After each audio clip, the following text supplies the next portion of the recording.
Canada is and will always remain a country of the rule of law.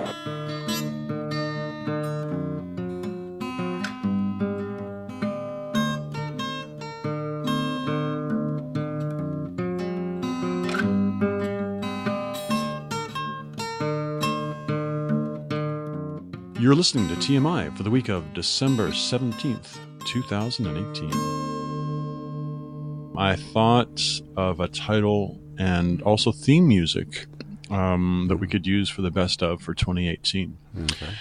Okay, so hang on to your hat. It's Green Day's American Idiot. All right. No? Yeah. And what's the title? I don't know, whatever, 2018 highlights, whatever. But, you know, you have it's an American band, obviously, Green Day. And the song is called American Idiot. Yeah. Okay. So, I mean, if you look at the lyrics, so if we get kicked off lyrics, iTunes. What? No, I just... Yeah, well, no, iTunes, Apple seems to be having a bit of a problem of its own, because I was reading some articles last night. And apparently Qualcomm is in a huge patent dispute with Apple, and Qualcomm is asking China to ban outright sales of iPhones in China, starting from the 6 up to the 10, and because of a patent disagreement with Apple. Is it a hardware or software patent, do you know? If I understand, it's a hardware. So, and they're asking of all people, the Chinese government. So great timing too. They're just, they're just so much, they're just so into jurisprudence and international, law. So, calling all Interpol chiefs of police that are missing, please report to the front desk. So this whole China thing is blowing up right now. Well, it is, and the Germans have a phrase for this. I was reminded of this morning, and it's called Schweinhund. And that's what the Germans used to call the Americans and the British and everything like that. And they probably still do, and the Turks. And so this is what I really believe that, China is definitely representing. It's they are pig dogs. That's a translation, Schweinhund. And they've been very undiplomatic, kidnapping Canadian citizens because we're following international law at the behest of the United States. And then Trump politicizes it and just basically throws us under the bus yet again.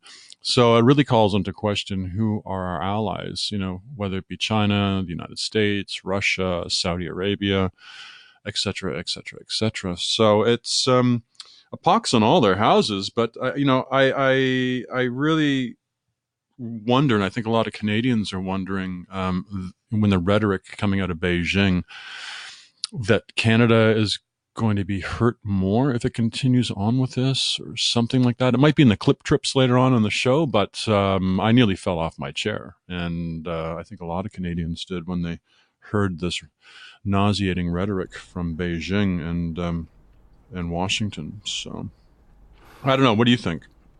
Well, I'm always worried when we stop being friendly with the nation we're exporting nuclear technology to. Fair enough. I'm always interested in the pattern that when we sell nuclear technology to a country, how they then turn around and take our technology and do with it what they want. Oh, yeah, extrapolating and reverse engineering. Yeah, exactly. Would you like a list of countries they've done that? Yeah. And that, the only people buying Canadian nuclear reactors are the Chinese right now. Weren't the Pakistanis and the Indians as well at one point? Oh, yeah. Yeah, again, the list of countries. That the diabolical dozen, right? And so the idea is that we've seen the pattern of them taking our technology and then just copying it under their own slightly modified designs. We've seen them take it and use it for other purposes. We've seen countries we've made treaties with to export such technology with limitations turn around and make bombs out of them. So anyway, the idea is that we are exporting nuclear technology to countries who may fall out of our sphere of influence. And as you're alluding to, We've got a tit-for-tat seizing of foreign nationals, and, Trump stirring the pot by politicizing them into negotiating pawns. Anyway, in the clips. Yeah, it's interesting. I mean, it's really, pardon my language, it's, if we thought the last 2.5 years has been a shit show, I mean, holy mackerel. I mean, the table has just been upended about 5 degrees. It's freezing rain, and we're all sliding off. There is nothing to grab onto anymore. And it kind of ties in with an article that I came across this week. Oh, gosh. It ties in with the Cuba thing, and I picked it up off the New York Times, I think it was, and the Americans have evacuated one of their consulates in China because of the supposed microwave attacks. And the diplomats there and their families are now experiencing the same sensations that they were experiencing, the Canadian and American diplomats were experiencing, in Cuba, in Havana. So, and the new report just came out from the University of Miami, I think it was, with regards to the damage being done in the inner ear as a result of this. And we'll get to that in a few minutes. But, so let me ask you this. Who would benefit most from things falling out between the West and China? Russia, North Korea. So when we can't figure out, because if you could make, this is the way it always is, if you can disguise who threw the weapon, then you can influence the outcome. Yeah. Didn't you do that as a kid? You do something and then you just kind of stand there, look really innocent, and then the guilty kid who just can't cover up his guilt.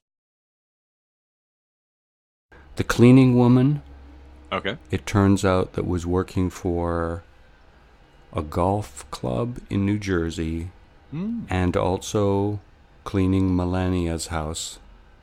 Fun. And she was undocumented. Victor Reno Morales. And at this point now, I think she's battling against a deportation. I think she's planning on appealing it, and she's suing the Trump golf club. Well, on one day at work, a manager came up to her and told her that her current green card and visa needed to be replaced, and took her to have it replaced. And it's an illegal printing outfit, so this is part of the Trump organization's way of solving their problem when they're undocumented workers. Papers run out, is to have them printed for them. They circumnavigate the whole thing, and they become their own government, basically. One of her grievances is that once Trump started the campaign, her hours and most of the other people who were undocumented as well also had their hours severely cut, so that they were kept out of the way and out of the spotlight. Is that called whitewashing? On our clip trips, we have Donald Trump spewing his ideology on people of other races and genders. These aren't people. These are animals. And we're taking them out of the country at a level and at a rate that's never happened before. And when you prosecute the parents for coming in illegally, which should happen, you have to take the children away. And we want to tell people, I'm sorry, you're coming into the country illegally. We don't want you in the country. That's it. It's now over. Compassion, empathy, and nurturing. After Trump jumped the gun and threatened to shut down the government, now the Republicans can't blame the shutdown on Democrats. Mitch McConnell, United States Senator from Kentucky and Senate Majority Leader, on Monday after the Pelosi-Schumer meeting. The president says he's willing to take full ownership of a government shutdown. How does that sit with you? Well, I hope that's not where we end up. I understand it was a rather spirited meeting. We all watched. But I'd still like to see a smooth ending here, and I haven't given up hope, but that's all I have. Spirited meeting. I haven't given up hope. Well, that's my takeaway. Well, next. Did Pelosi, because there was some shots of Pelosi that I think, again, Jeannie Most did, where she's walking out of that meeting, putting on her sunglasses, wearing her trench coat, and looking super cool. My first takeaway was it's a powerful woman standing up to the orange monster. But other people are saying that, you know, he did railroad over her, and for his fans, she just looked like a frail old lady. So, well, I guess that's... Did you see any bits of that? No. I saw somebody who... Jesus, I don't even want to point out gender. I saw somebody who was strong, who was standing up, who objected to a bully speaking on their behalf, and she put him in his place. If this was WWF or boxing, she had the knockout punch. And well, one criticism is that, you know, Trump believes in is standing up for his wall. What does Pelosi believe in? Would there ever be health care or any of these things the Americans haven't had for 80 years? Well, I mean, it's politics as normal with the Democrats or the Republicans or the independents. It's all, things can be changed if we want to change. You know, we've always heard that rhetoric being spewed. But I mean, I think in this particular case and in that context with that news conference on Monday, she stood up to a bully. She put him in his place. It was almost like a grandmother or a mother telling her grandson, hey, don't speak to me this way. You know, I've achieved what I've achieved on my own, and, you know, you're going to respect that. And just to, you know, to oversimplify that whole thing. But that was, again, my takeaway. But he tried to bring the agenda back to the wall. He won't give up on this frickin' wall. I'm hearing from a lot of people. The Mexicans are giving away lots of free walls. Well, yeah, free walls, hey. In Canada, the Chinese have us wedged between the U.S. desire to have Canada detain Huawei CFO under a law by treaty with the United States. So when Trump decided to make the case political and use the Huawei CFO as a bargaining chip in the Chinese tariff dispute, Prime Minister Trudeau had this to say. I can assure everyone that we are a country of an independent judiciary, and the appropriate authorities took the decisions in this case without any political involvement or interference, as must be the case. However, this is a case, obviously, before the courts, upon which there is a publication ban, and it would be inappropriate for me to comment further. What do you make of it? It kind of reminds me of Saudi Arabia earlier this year when we seemed to stand up for the right thing, but we ended up having the blowback in our face. So, and what was the blowback? Was it financial or was it we looked like idiots? All of the above.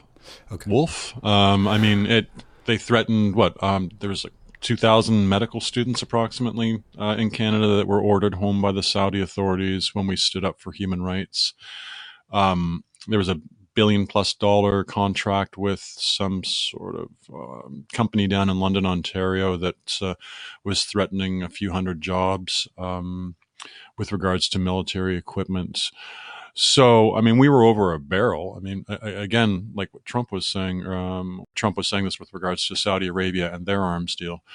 So, I mean, at the end of the day, it's about capitalism, regardless of whether it's China or Saudi Arabia. It doesn't matter politically, but it's all about the money and it's all about the jobs. And as soon as you start rattling that cage, everybody backs away, and human rights are no longer a priority, and it's all about the money. So, kind of sucks. Okay, I'm being pro Trudeau here, so this made me proud. Canada is and will always remain a country of the rule of law. He's on the right side of this issue. I'm sure the people of Grassy Narrows agree. Okay. And this is the world I was promised. This is obviously an issue that we're taking very seriously and is ongoing. Yes, I'm sure the people of Grassy Narrows agree. Yeah, they're so conservative. What was that under your breath? That was... All right. I think that was a film on your teeth talking. I'm not too sure.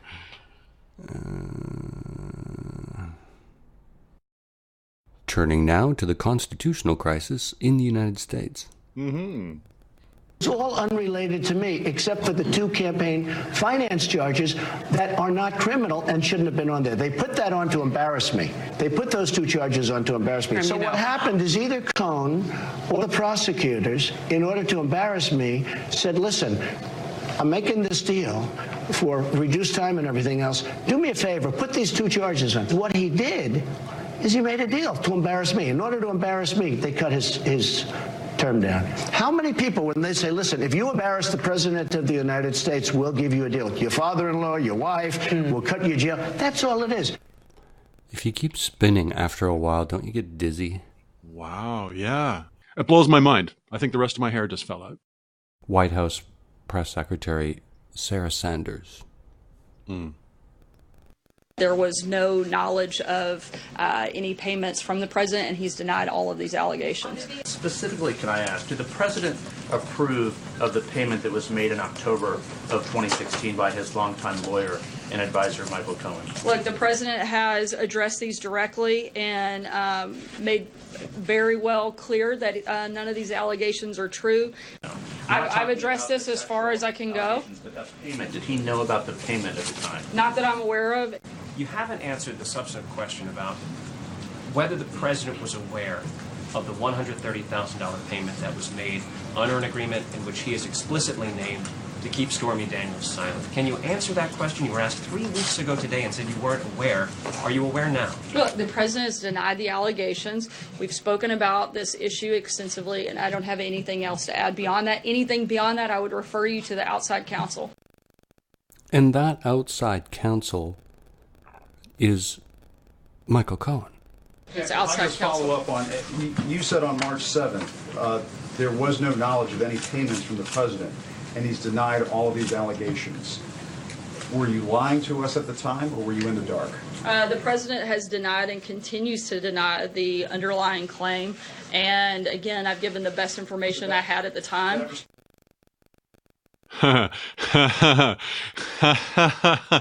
Okay. I'm just going to predict something in the future. Hold on a second. Let me get my crystal ball out there. I predict that that's what she's going to say when she's in front of the Mueller probe. And she will say, that was the best answer I could give at the time with the knowledge that I have. I just have a funny feeling that little pull quote right there is going to be Sarah Huckabee Sanders when she's being questioned by the FBI and the prosecution. Maybe she already has been. I don't know. Just saying. She recently said when asked what she wants her legacy to be as White House spokesperson, quote, transparent and honest. I gave you the best answers with the knowledge that I had at the time. Hera Huckabee Sanders. Mm-hmm. I predict a job at, let's see. It's going to be in customer relations in the future. Customer relations. Monsanto customer relations? While Giuliani tries his best to represent the president, he seems to be doing more damage to the defense with this admission. Having something to do with paying some Stormy Daniels woman $130,000, I mean, which is going to turn out to be perfectly legal. That money was not campaign money. Sorry, I'm giving you a fact now that you don't know. It's not campaign money. No campaign finance violation. So they funneled it through the law firm. Funneled through a law firm, and the president repaid it. Oh, I didn't know he did. Yeah. So he repaid the money. So he donated to his own campaign and didn't declare it.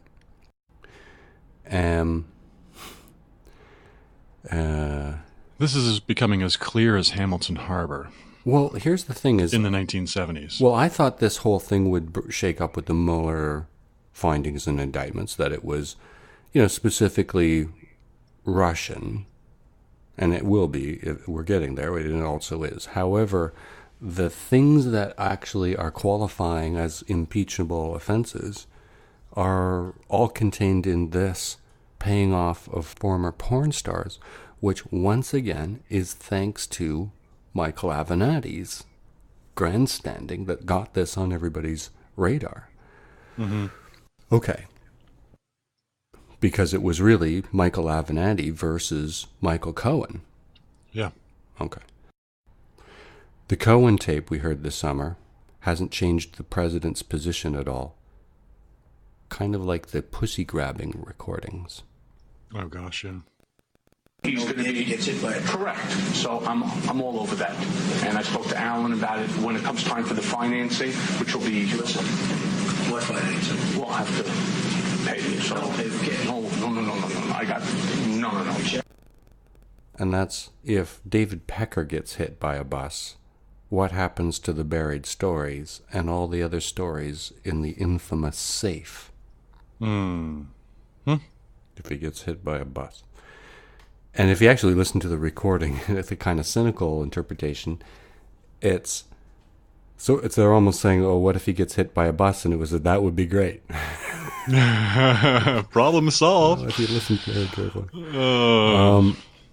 So that's Trump and Cohen arranging for the payment of David Pecker to compensate the money that they paid to McDougal. Which, just if you think about it. Don't think about it. But Trump sets the record straight. Made any money to that tabloid, okay? I don't think we made a payment to that tabloid. I was asking the question, I don't think we made a payment. Wow. If that was straightening things out, I feel like my car just fell off a cliff. And buying these stories up and holding them is catch and hold. Mm-hmm. And David Pecker recently... Catch and kill. Catch and kill. Correct. And David Pecker recently admitted that was an attempt to influence the election. Mm-hmm. American media incorporated David Pecker. Trump was in the room, apparently. And very few have signing authority over these kinds of payments in the Trump Association. I never directed him to do anything wrong. Whatever he did on his own. Yeah, right, okay. If anybody's watched The Apprentice, you know that nothing gets done. It's just absolutely a bald-faced lie. Trump has a natural ability to just absorb science, as we've heard in the past, and law. Number one, they say it's not a campaign finance violation. Number two, or it's not even under campaign finance. Number two, if it was, it's not even a violation. Number three, it's a civil matter. It's campaign contributions that, if it were even a campaign contribution, is totally legal. You look at stories one after another, they're all legal. The great lawyers that do that stuff are saying there's nothing illegal. Okay, Mr. President, do you know the definition of legal and illegal? Just saying. Maybe things happened, but it wasn't me. It was my evil twin. Whatever he did on his own. He's a lawyer. A lawyer who represents a client is supposed to do the right thing. That's why you pay them a lot of money, et cetera, et cetera. He is a lawyer. He represents a client. I never directed him to do anything incorrect or wrong. Not my fault the window broke. It's Mikey's game. Michael Cohen's description of how decisions are delegated by Trump. First of all, nothing at the Trump Organization was ever done unless it was run through Mr. Trump. He directed me, as I said in my allocution, and I said as well in the plea, He directed me to make the payments. He directed me to become involved in these matters, including the one with McDougal, which was really between him and David Pecker, and then David Pecker's counsel. I just reviewed the documents in order to protect him. I gave loyalty to someone who truthfully does not deserve loyalty. He was trying to hide what you were doing, correct? Correct. And he knew it was wrong? Of course. And he was doing that to help his election? You have to remember at what point in time that this matter came about, 2 weeks or so before the election, post the Billy Bush comments. So yes, he was very concerned about how this would affect the election. To help his campaign. To help him and the campaign. Apparently the jail that Michael Cohen will be going to is described as a summer camp for boys. Maybe he'll see Kavanaugh. The special counsel stated emphatically that the information that I gave to them was credible and helpful. There's a substantial amount of information that they possess that corroborates the fact that I am telling the truth. A substantial amount of evidence. So we're always hanging. Well, it's an appetizer. It's like I was saying to you a few weeks ago when you're a little upset with respect to not being told. I'm choosing my words carefully, kind of like Freeland was with China. Yeah, and it's just like a little appetizer. Here you go. This is what's going to come eventually. Okay, evidence. Evidence. The proof is in the proof is in the proof. So American Media Incorporated, and that clip we heard of Trump and Michael Cohen arranging for the payment to David Pecker. Mm-hmm. I gave birth to a three-eyed baby monster. Yes, that newspaper. There were suggestions that it wasn't just one tape, and the only one we ever heard from Cohen was that one that we keep referring to. Mm-hmm. But there was suggestion that there were other tapes. There's other stuff in that safe. And the stuff they seized from Michael Cohen's office, I'm assuming if there's one tape where there's smoke, there's tapes.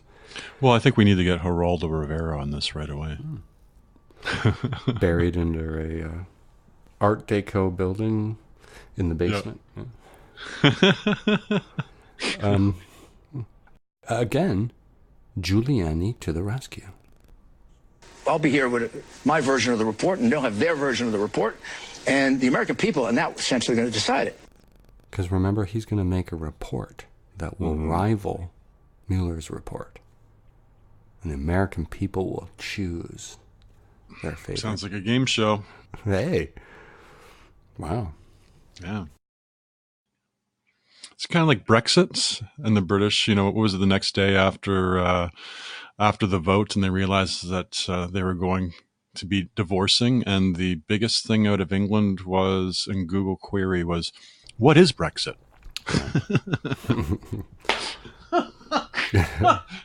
Okay. So now we're making fun of the people.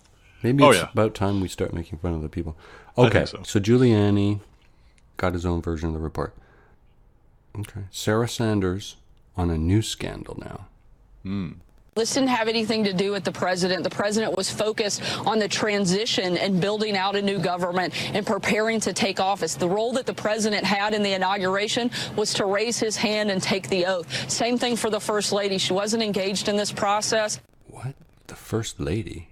How did she get into this? Well, apparently, as we mentioned in the last show, the biggest, most expensive inauguration was Barack Obama's, coming in around $57 million. Wow. But Trump's, the greatest inauguration ever, was $107 million. And it turns out 27 of those $107 million went to Melania's best friend. Melania is now suspected to have diverted a lot of the concessions and stuff to the Trump Tower. And was heavily involved in the inauguration. Pools of money from foreign governments were pooled together to buy and pay for very expensive seating in a fundraising attempt. So are you telling me that I hitched my wagon to the wrong horse? That's funny. Okay, so Melania. I mean, now you can add her to the list. What's the list? Yeah, I was going to say, what list is this you're talking about? Come on. I dare you. Trump. Oh, no. Here we go. Ready? Okay. No. Come on. I don't want to wake up in the morning with a knife in my throat. So Trump Jr., Eric Trump, Uh-huh. Trump's son-in-law Kushner, Ivanka Trump, the Trump campaign, Yeah. the Trump Transition Committee, the Trump Foundation, the Trump Inauguration Committee, the Trump Organization, We only hire the best. the Trump Administration, the Trump and the NRA, and Donald Trump himself, but now Melania. So Melania is now embedded in the latest breaking scandal on foreign funding not disclosed, on monies diverted to her personal friends, jobs diverted to enrich the Trump Tower, catering, all before they even took office. Like somebody said, who steals from their work on the first day? Like everybody steals, some of those yellow pads and that whiteout stuff, but not on your first day. On the first day. Yeah, maybe on the first day. Okay. Maybe it was the 30th. I don't know. Sounds like... It's when you shortchange me on my paychecks. That's it. But you dropped me off 2 blocks from the subway station. All right. As we mentioned on the last show, the Inauguration Committee. Finally, the Inauguration Committee is now part of the investigation. Stephanie Walcock, friend of Melania, made $26 million. There's just so many jokes in there. I don't even know where I want to start. It's interesting that Trump is denying paying. Giuliani says they paid him. If you deny paying them back, then it was them making a contribution. So, it's a denial that doesn't help. Either way, it's an undisclosed contribution. It's even worse if he didn't pay him back. I'm just saying. Oh, yeah. Then it's clear as a Venetian canal. I mean, it's not really at the end of the day. It's like, what? All right. Carl Bernstein's partner in breaking the Watergate scandal, now associate editor of the Washington Post. Here is Bob Woodward Friday on Lawrence O'Donnell's The Last Word. Okay. Clearly, the investigative walls are closing in on Trump. But as we know from the Watergate-Nixon investigation, you need real high-quality evidence. You can't just have speculation. You can't have people who've pled guilty to lying and then take their voice as authoritative. But getting the Michael Cohen plea here is a game changer. Because in that plea, he names unindicted co-conspirator earlier this year, and then recently directed to lie before Congress to protect the campaign. Well, he nails it. Woodward nails it. 47 years. Oh, yeah. From Nixon's secret tape recording. So I think a lot of this is going to turn on whether Cohen has tapes or somebody else does. I think it's also going to turn on how Trump responds. Without the Nixon tapes, it's really not clear how the Watergate scandal would have unfolded. Precisely. When comparing Watergate to the current constitutional crisis in the United States, Woodward describes where we stand now. Okay. I found in doing the research on my book, we are living in a world of untruth, impulse, a series of contradictions, even within a week, and then the stunning fact that President Trump does not even know what his own self-interest is.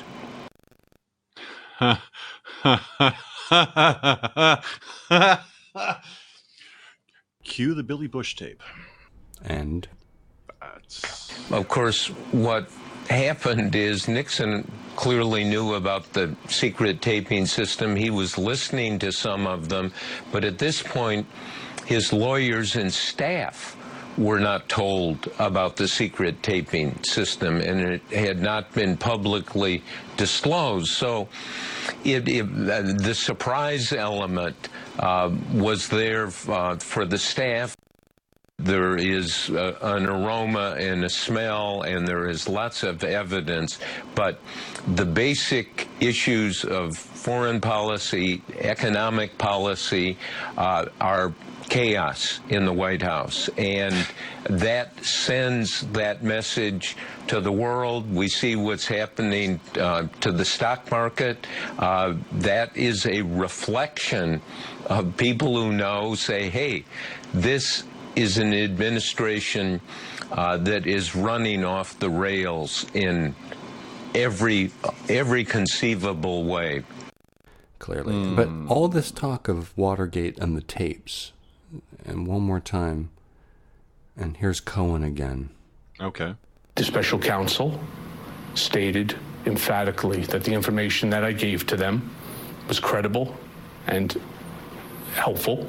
There's a substantial amount of information that they possess that corroborates the fact that I am telling the truth. That sounds a little more ominous now. I think that sound I just heard was the other shoe dropping. Now that was the phone melting to the wall in Moscow. Remember, that's a fail-safe reference. Yes. There's only 2 people alive today who would know that.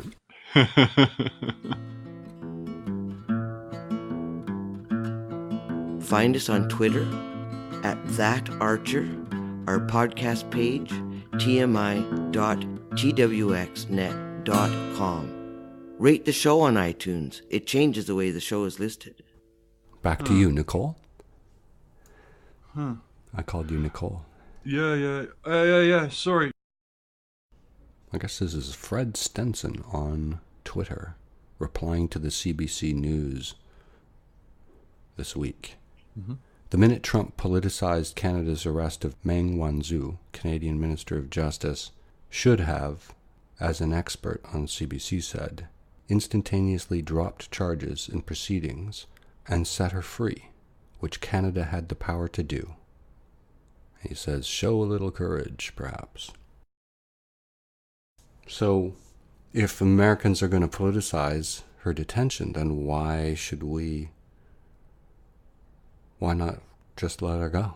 If the Americans aren't taking the proceedings, and if the foundation under which they wanted her detained is really just to use her as a pawn in a trade war, then why should we adhere to the treaty? Well, let's see. We detained somebody for an allegedly innocent person for 13 days. We put her in with a bunch of reprobates, basically. And I mean, that's what I've always had a bone of contention with our justice system. You have people who are clearly criminals, and then people who, are waiting their time, and you're now in with the wolves. And I've never really liked our justice system in that respect. Now you have, like you said, Trump politicizing this entire thing.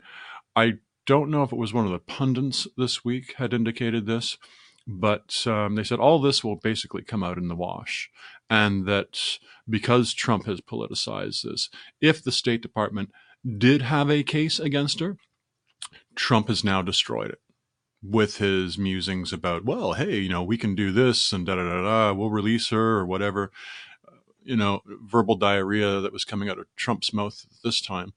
And as long as we get a concession with regards to tariffs. Little joke. Did you know Helen Keller had a dollhouse in her backyard? Oh, no. Did she? Neither did she.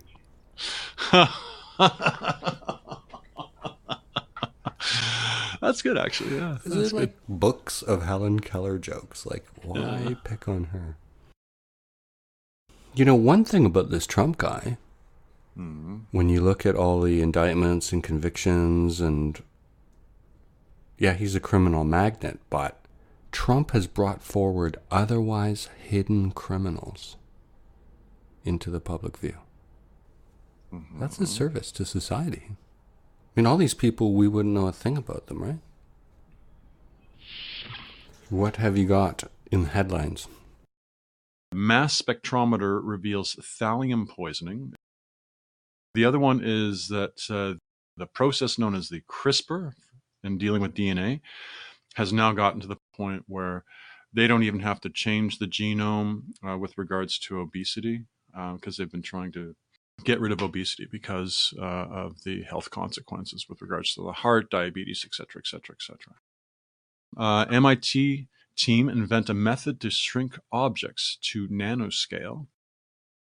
J&J, Johnson & Johnson, knew about the asbestos in baby powder as far back as 1971. So in their Johnson & Johnson baby powder and shower to shower. Johnson & Johnson knew about this, but like the tobacco industry, they covered it up. Attacks have been verified by MDs at the embassy in Havana.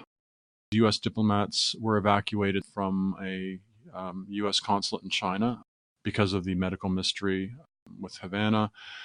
The findings were found to be true and not the musings of disgruntled diplomats. Acute findings in acquired neurosensory dysfunction is what they're calling it, and this was from the University of Miami. H2O has been found on the asteroid Beninu. They've been able to, with, again, a mass spectrometer, analyze. They haven't landed on this, if I understand correctly, this asteroid. They've just been a couple of meters above it, and they've found not water per se, H2O per se, but they found the H2O molecules in the clay on this asteroid. And return right back to where you are. But what was the first or second one? The mass spectrometer revealed thallium poisoning. Yeah. So, the thallium. Okay. Where is the poisoning? In 1994, a Chinese university student, Zhu Ling, began experiencing stomach pain and hair loss and partial paralysis. By the time doctors diagnosed Ling with thallium poisoning, about 4 months later, she was in a coma. 2 decades after the poisoning, now, mass spectrometer technology has been able to analyze her hair collected in 1994 and 1995, and they have established a timeline of her poisoning.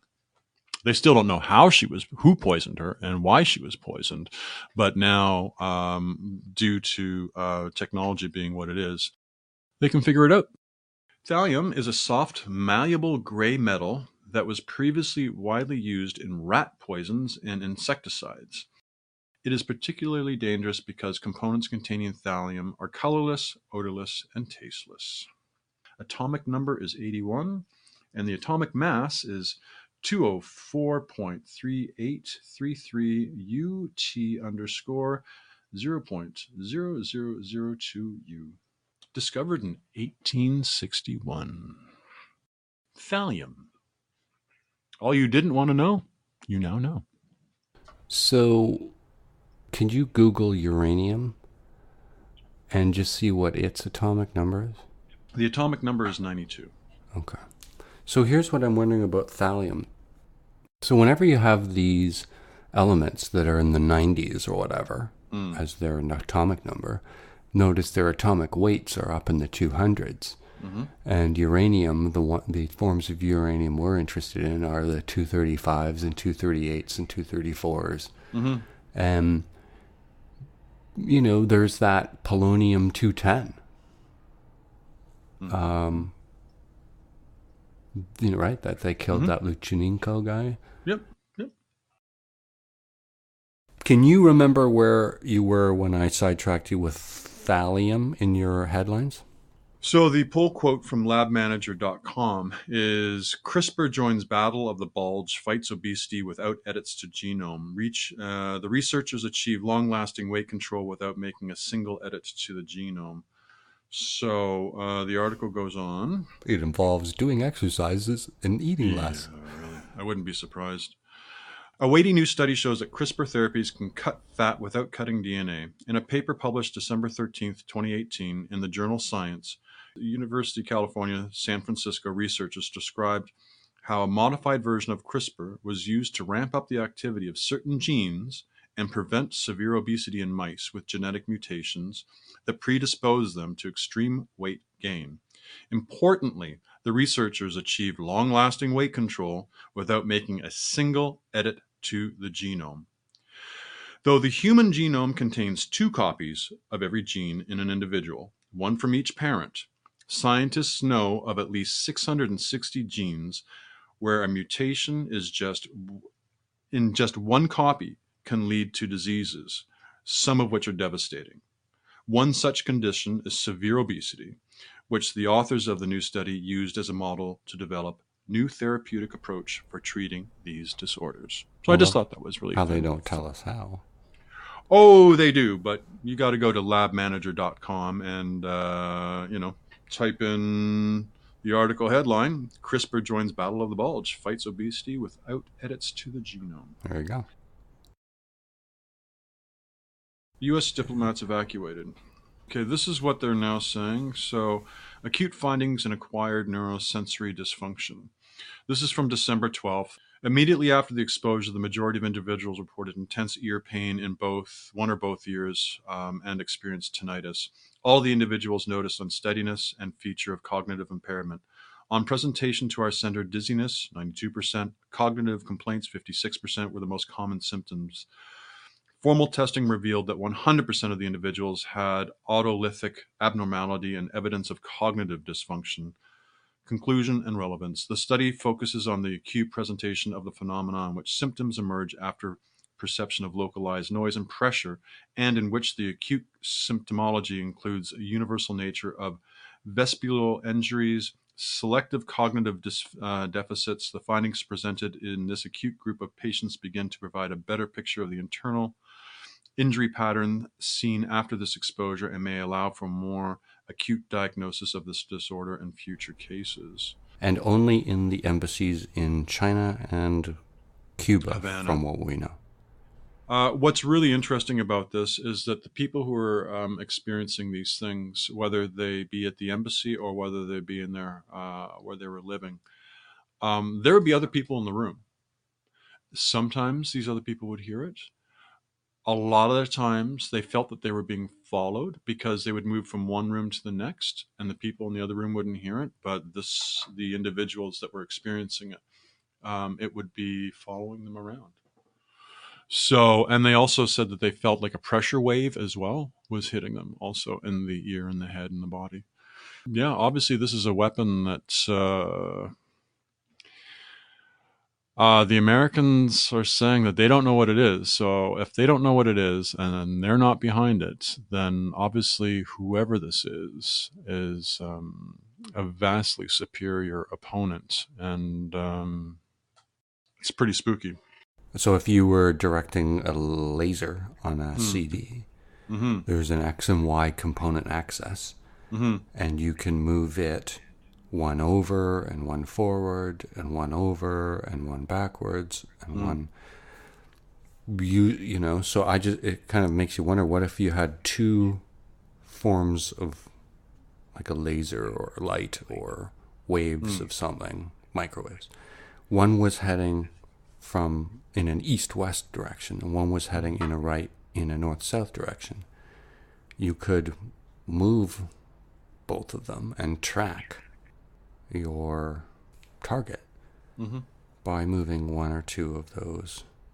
Follow the position of people in a room. You could adjust this thing and follow them as they moved.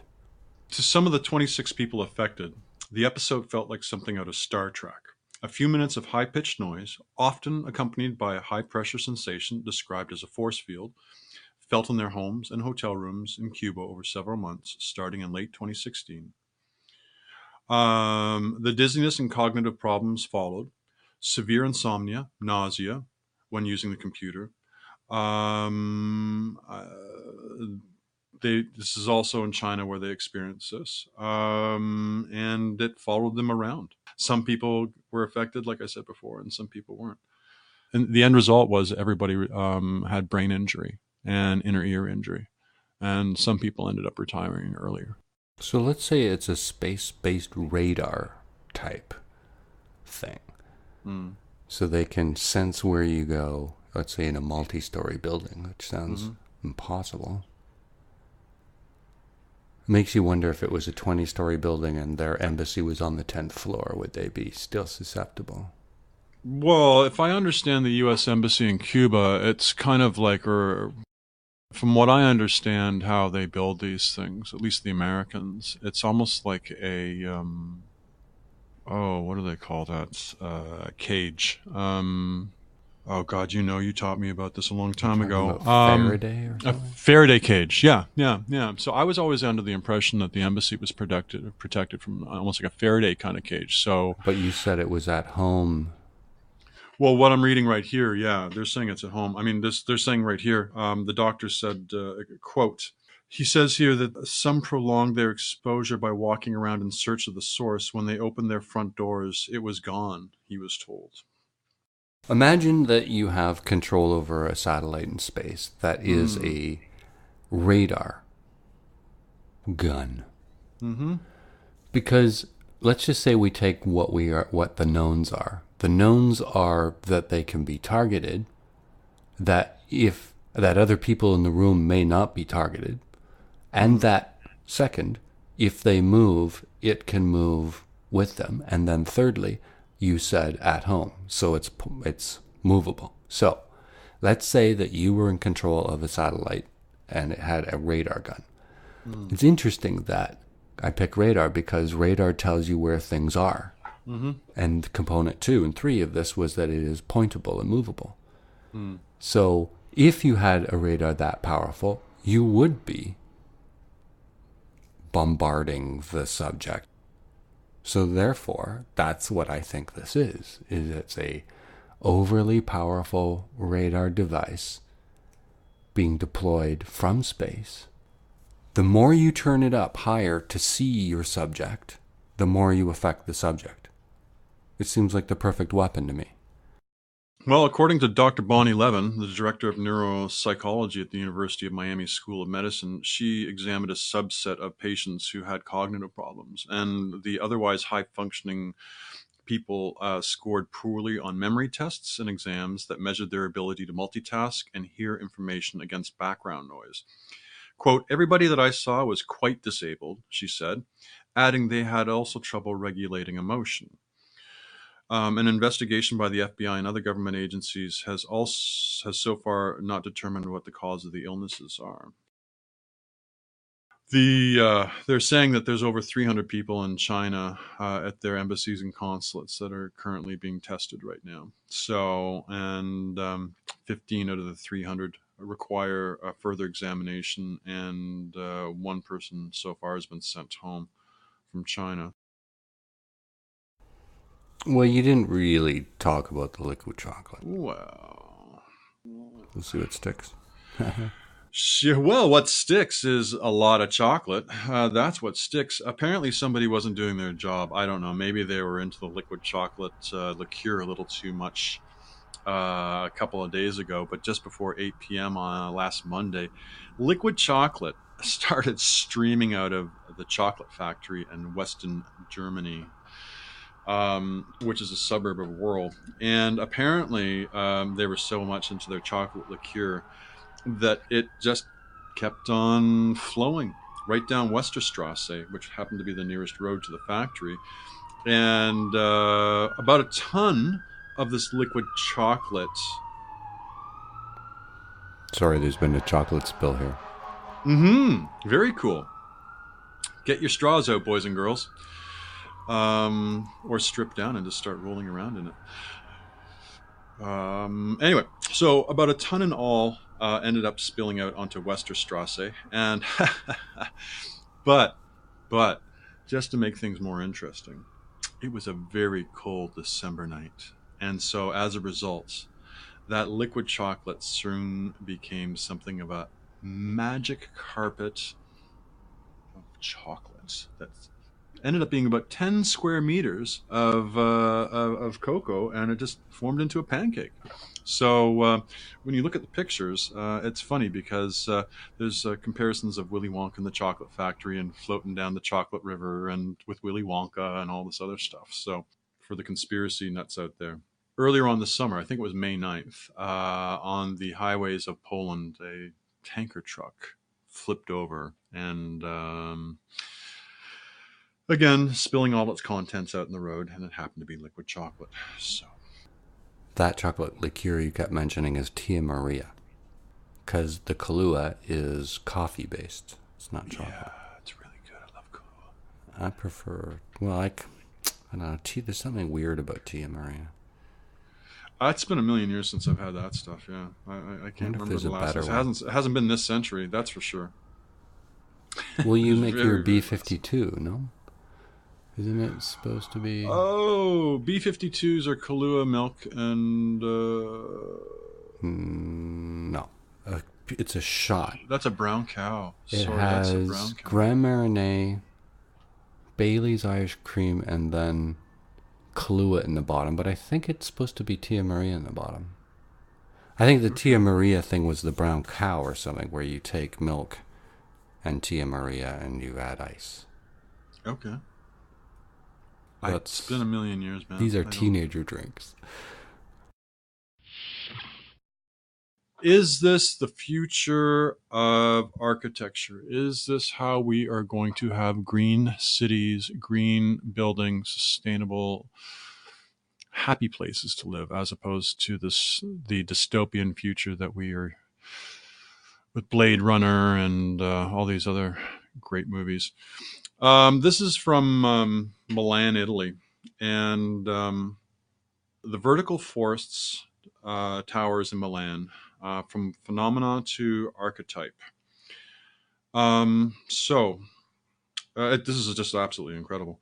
Vertical forest. This is a residential complex consisting of two towers, 110 and the other one being 76 meters. So that's 160 to 250 feet. These were completed in 2014 in Milan's Porto Nuovo district. Well, if you look at the picture, it's more forest than anything. I mean, it's like a forest gone wild. It's the entire building is like shrubs and trees, and the exterior of the building on the balconies. It's absolutely beautiful. And it's called a vertical forest, and it absorbs CO2, dust particles, and produces oxygen, birds and insects and everything like that. If you don't mind that stuff, like to jump in there, and yeah, it's quite beautiful. The balconies are large to accommodate the plants, and there's over 100 different species. There are 800 trees from 3 to 9 meters, 8 to 10 feet in height. They include Hallam oaks, downy oaks, golden rain trees, wild pears, manna ashes, apple trees, Higgins cherries, Persian ironwood, Turkish hazels, amongst others. There are 4,500 shrubs, including hazels, strawberry trees, hawthorns, brooms, St. John's worts, purple oysters, and jasmines. And there are over 15,000 ornamental plants. They're traditional. They have a reinforced concrete structure frame, 28 centimeter thick floor slabs. The facade of the building is clad in a dark gray porcelain tiles, marked by a sequence of large balconies. And the balconies are about 11 feet deep, or 3.5 meters, which makes the building's appearance quite dynamic. I mean, this blows me away. I wish they'd do something like this down in Toronto on the waterfront. But they're really expensive, the apartments, and the clientele, obviously. Expensive apartments, wealthy clientele. It really adds to the skyline and to the architecture of the Milanese skyline. And how do we get a picture of that? If you go to inexhibit.com, inexhibit, exhibit.com, and you type in vertical forest towers, you'll find it. Thanks for that, Nicole. Not a problem, Wolf. I don't know, Pinky, Zinky, Stinky, whatever his name is, the Interior Secretary, is resigning, citing vicious attacks. Interior Secretary. Yeah, Zinke, Ryan Zinke. Huh. Is that a Friday story? Or no, this is I breaking missed right it. now. This is within the last 5 hours. So more and more people keep resigning. Yeah. Could that be a wave starting? Well, the rats are leaving, man. They're shark-infested waters with water snakes. The rats are still jumping into the water. You know, they don't give a shit anymore. It's a burning boat. The spiders are splitting in half. Yeah. Because when the story this week was how hard it might be to find somebody willing to be as chief of staff, one of the most prestigious jobs in the history of America, nobody wanted it. Yeah. And they were saying that when it first began, how is he going to attract good talent if he's a bad delegator? And, continue to fire everybody by tweet. I mean, really. Where's that strategy come from? Like, how does that work? The guy's nuts. And why isn't there a scenario book that covers what if they elect a guy who's nuts? Dude. Well, because back in the day, they used to burn people at the stake if you had a mental illness. Now they just lock you in solitary confinement and wait until you hang yourself. If you're a conspiracy theorist, you're supposed to believe that the CIA offed JFK because they said no to some helicopters. I mean, where's the scenario book here? So that kind of means, it wasn't an inside conspiracy. Maybe the Warren Commission was right. If they haven't gotten rid of this guy. But maybe they love this guy, but I mean, on the surface, on the outside, maybe it's a deception because he's attacking the deep state and the FBI and the CIA. I don't know, this whole thing is just... And your answer is, the reason why it doesn't make sense is because the world has changed. If you change the world, then all of your known templates for analyzing everything don't fit. I say follow the money. Follow the money. I mean, who has gotten rich out of this so far? Well, the military, unprecedented amount that's being spent. I think it was $700 billion. Well, a lot of people are riding high on the stock market gains, but what happened to that this week? Yeah, well, apparently from what I heard on Friday, again, the pundits have said that the Dow, the TSX, and here in Canada, S&P, NASDAQ, if I heard correctly, have lost all their gains for 2018 and are stagnant. And that oil, they're speculating now, despite the cut in oil to raise prices, they speculate by the beginning of the year, oil will be dropping to about $40 a barrel.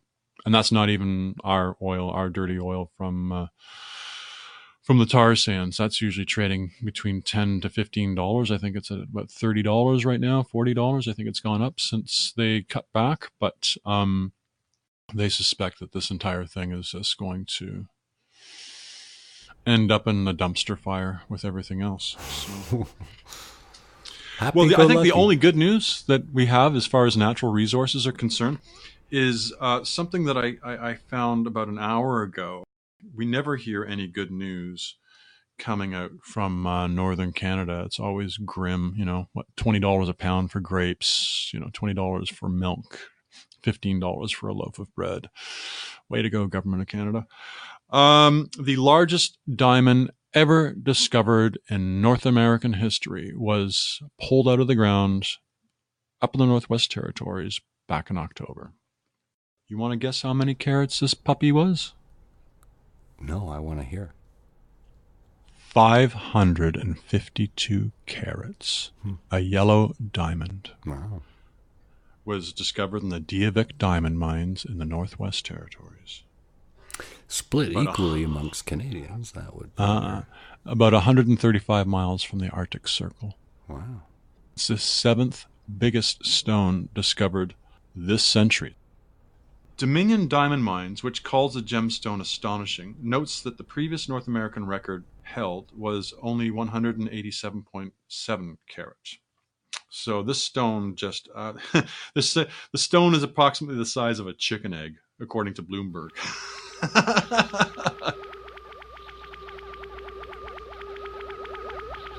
The truth is up there? ? Mysterious UFO drifts past Elon Musk's SpaceX capsule orbiting Earth, sparking claims it's proof of alien life. This is from the Daily Mail. Video circulated online shows Elon Musk's spacecraft flying towards the International Space Station. A mysterious object glides through the shot behind the SpaceX Dragon capsule. Others believe it is either a piece of debris or city lights from Earth. Okay, I just saw the video. What the hell was that? Oh, yeah, that's not city lights. How do we find the video? Go to the dailymail.co.uk and just look for Elon Musk's SpaceX capsule. UFO drifts past. That's not city lights because there's no other city lights that are around there. And it's a big-ass triangle. Yeah, this is not a Bigfoot. This is not, this is quite... That's just because this is the one that's delivering all the Christmas stuff today to the folks on the International Space Station. This was recorded on December 8th, so this would have been on last Saturday. Find us on Twitter @thatarcher. Send us an email, archer@twxnet.com. For guest links and contact info, visit our podcast page, tmi.twxnet.com. Find us on Android and Apple Podcast apps. Subscribe and rate the show on iTunes.